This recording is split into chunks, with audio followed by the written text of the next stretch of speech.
Yassine Bounou, Ashraf Hakimi, Nousser Mazraoui, Naïf Aguerd, Roma Seiss, Yahya Atiatullah, Azdine Ounahi, Hakim Ziyech, Sofiane Boufal, Youssef El Nassiri, Melioum. Qu'on soit concentré pour cette Coupe du Monde, مع الجروب بغينا نديرو شي حاجة اللي كبيرة كنأمنوا هاد لا ليست أي مغربي دابا من اليوم يبقى مورانا يشجع الفرقة ويحتي حتى هو لو ماكسيموم معنا باش يشجعنا باش ان شاء الله نديرو شي حاجة اللي كبيرة. ميرسي.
Salut les gars et bienvenue dans cette nouvelle vidéo.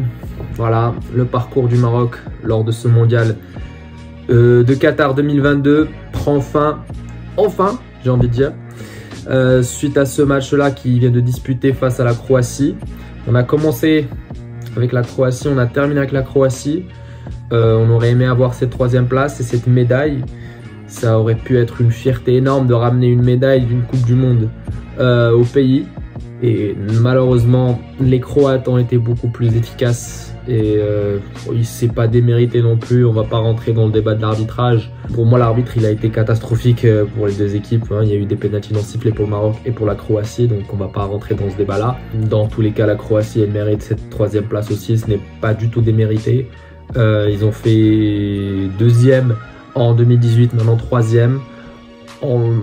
Franchement, on peut que respecter et saluer ce parcours-là de la Croatie, également pour Luka Modric, qui a joué son dernier match de Coupe du Monde et qui part en ayant gagné une médaille de bronze. Ce jour-là, je l'ai toujours respecté, j'ai toujours admiré son parcours. Ceux qui connaissent vraiment le parcours qu'a Luka Modric, c'est vraiment inspirant, c'est vraiment motivant ce qu'a fait ce joueur-là, puisqu'il a été issu d'une famille très pauvre où il a connu la guerre dans son pays, où finalement il a réussi à être ballon d'or dans un pays qui compte 4 millions d'habitants.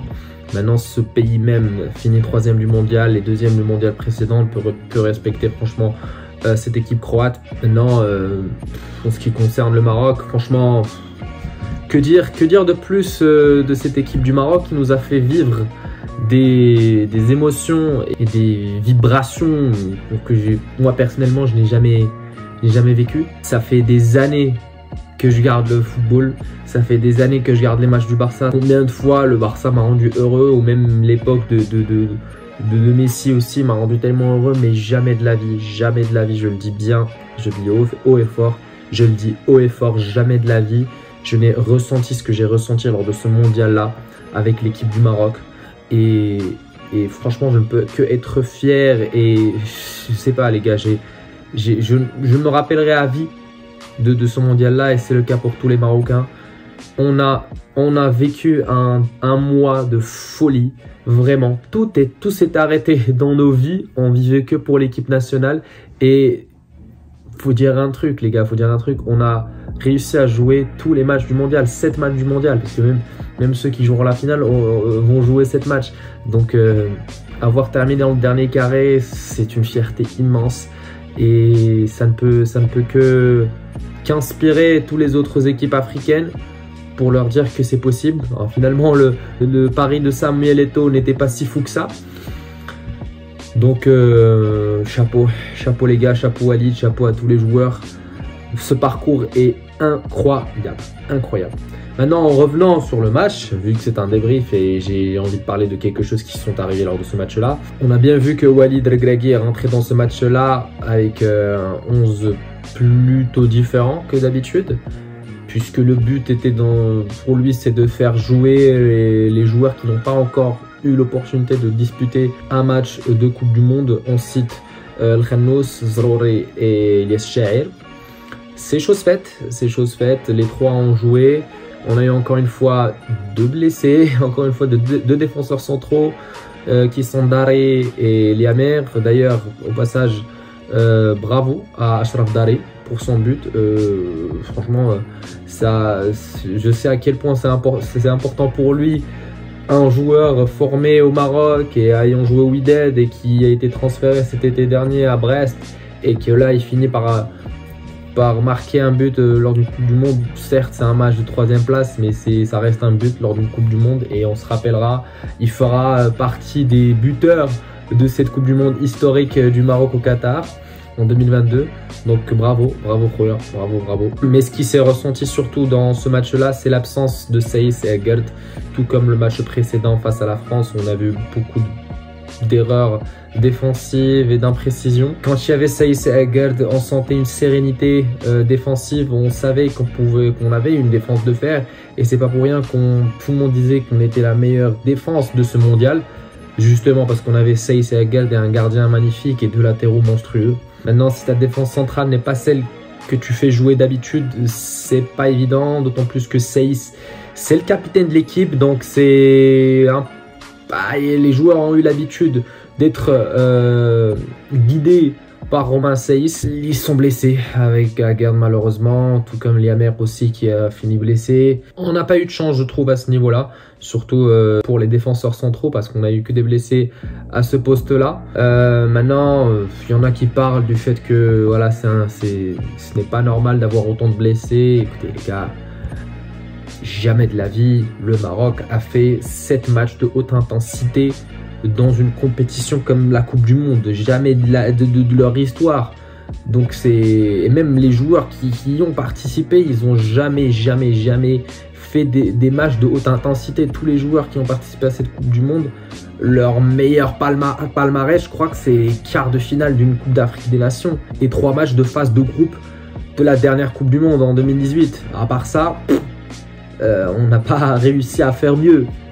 Donc franchement, on ne peut que respecter ce parcours-là, on ne peut que les admirer. C'est également une source de motivation pour les jeunes Marocains, que ce soit des Marocains jouant à l'étranger ou au pays, pour se dire que même nous, on peut être un pays qui peut rêver désormais d'une Coupe du Monde. Donc c'est une bonne chose. Après, ce qui a aussi pesé sur cette rencontre, ce qui a aussi compté, c'est surtout le fait que la Croatie a eu un jour de repos de plus.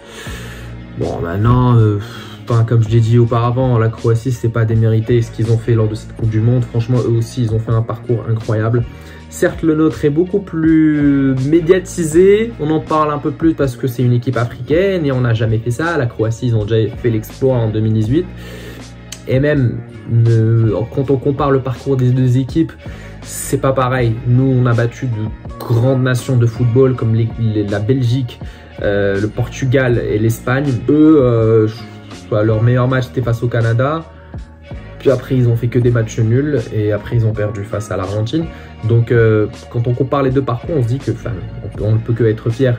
Car même si on a cette 4e place, pour moi, c'est comme si on a eu la 3e place. Quand on compare le parcours des 2 équipes, c'est juste qu'aujourd'hui, on avait des blessés, on avait de la fatigue, voilà, on avait des joueurs qui n'ont pas l'habitude de jouer beaucoup de matchs à haute intensité dans si peu de temps. Donc c'est pas grave. Ça me fait un peu rire parce que on est devenu une nation qui est soi-disant en quelque sorte triste d'avoir terminé le mondial en 4e position, alors qu'on rêvait d'une 3e position. Jamais de la vie on aurait pensé qu'on allait rêver d'être 3e d'un mondial ou 4e. Maintenant, voilà, c'est chose faite. On fait partie des 4 meilleures équipes du monde. On est la 4e meilleure équipe du monde en 2022. On ne peut que être fier. On ne peut que être fier de ce parcours-là des Lions de l'Atlas. Je l'ai dit dans la vidéo précédente. Je le redis encore une fois. C'est exceptionnel ce qu'ils ont fait. Maintenant, ce que j'attends de plus et ce que j'appréhende, ce qui me fait le plus exciter, c'est déjà la finale de demain entre l'Argentine et la France. Vamos Argentina. J'aimerais tellement voir les joueurs marocains qui ont brillé lors de cette Coupe du Monde être transférés dans de grands clubs européens. On a vu récemment que Yacine Bounou va peut-être rejoindre le Bayern Munich. C'est une rumeur qui tourne. Et c'est une rumeur qui peut s'avérer véridique parce que le Bayern Munich vient tout juste de perdre Manuel Neuer qui s'est blessé au ski et qui apparemment va perdre le reste de la saison. Donc le Bayern Munich a besoin d'un grand gardien en Europe. Bounou sort d'une Coupe du Monde incroyable. Pourquoi pas? Pourquoi pas? Après, il y a aussi Hakim Ziyech qui... Il y en a qui disent qu'il pourrait revenir à l'Ajax, il y en a qui disent qu'il pourrait aller à l'AC Milan. Il y en a qui parlent aussi de Tottenham aussi, qui est un club qui pourrait être intéressé par les services de Ziyech parce que Ziyech ne trouve pas assez de temps, enfin n'a pas assez de temps de jeu à Chelsea. Il y a beaucoup d'attaquants à Chelsea. Enfin, l'entraîneur Graham Potter a beaucoup de choix et même récemment j'ai vu qu'ils vont signer avec Nkunku l'année prochaine ou un truc du genre. Donc Ziyech doit absolument trouver une solution pour lui pour le reste de cette saison parce qu'il ne peut pas continuer à rester sur le banc le restant de la saison. On a bien vu qu'il a fait une très belle Coupe du Monde. Donc Walid Regragui lui a redonné cette confiance et on a vu qu'effectivement on l'a injustement critiqué lors de cette dernière année quand il y avait certains conflits avec Vahid Halilovic.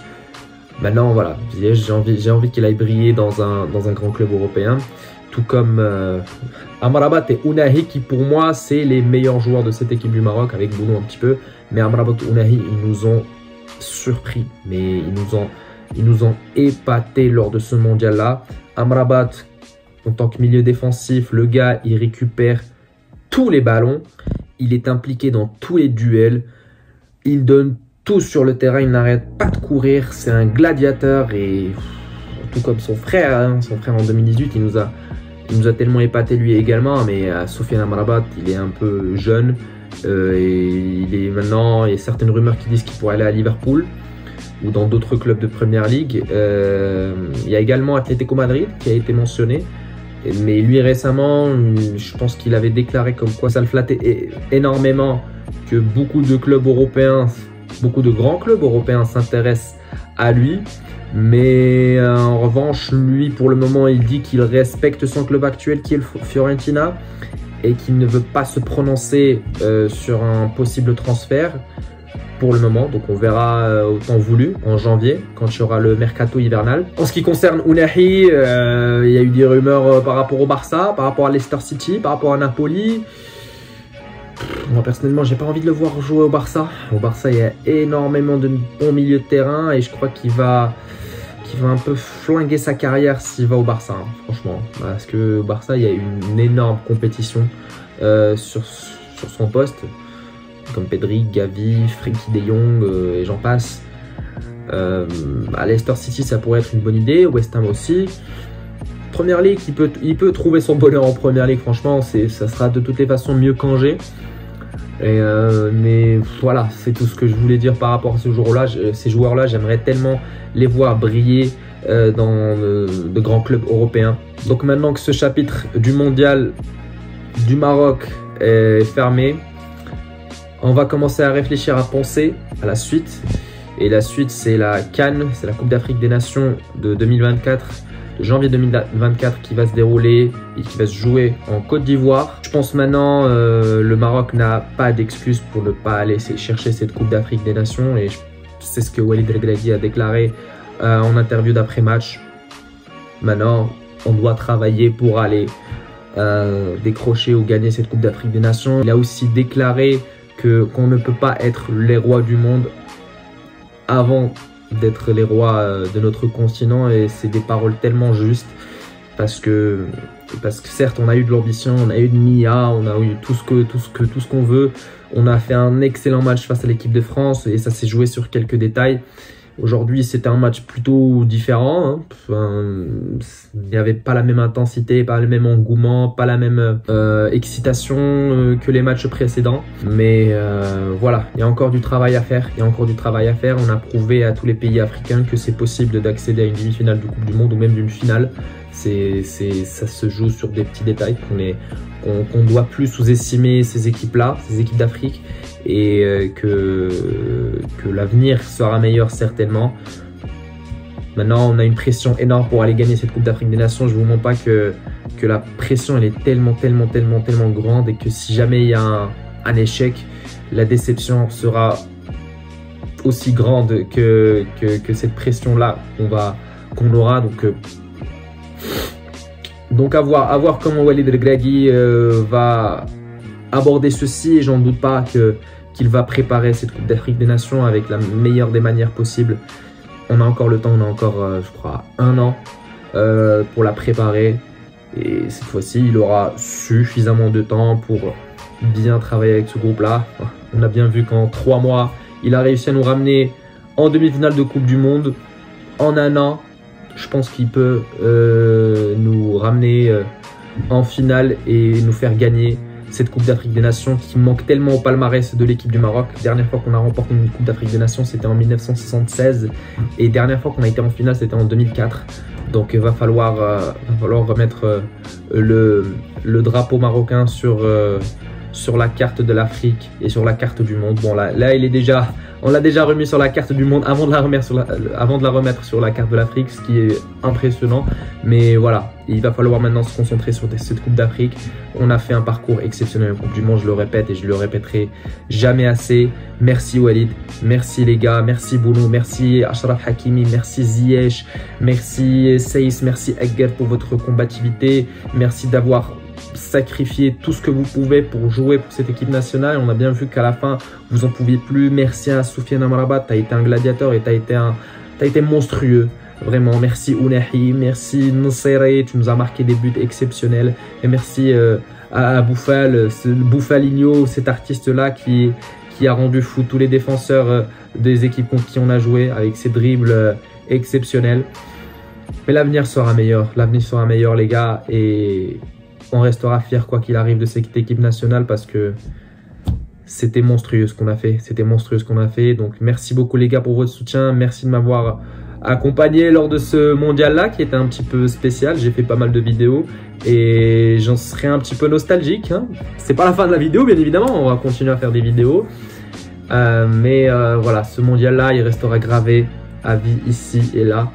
Et je vous laisserai sur ces belles paroles les gars, donc n'hésitez pas à vous abonner comme d'habitude, à liker cette vidéo pour le référencement, à commenter si vous avez un truc mignon à dire sur l'équipe nationale, à partager cette vidéo si vous avez la possibilité de le faire aussi, c'est très important. Et nous on se retrouvera pour une prochaine vidéo les gars.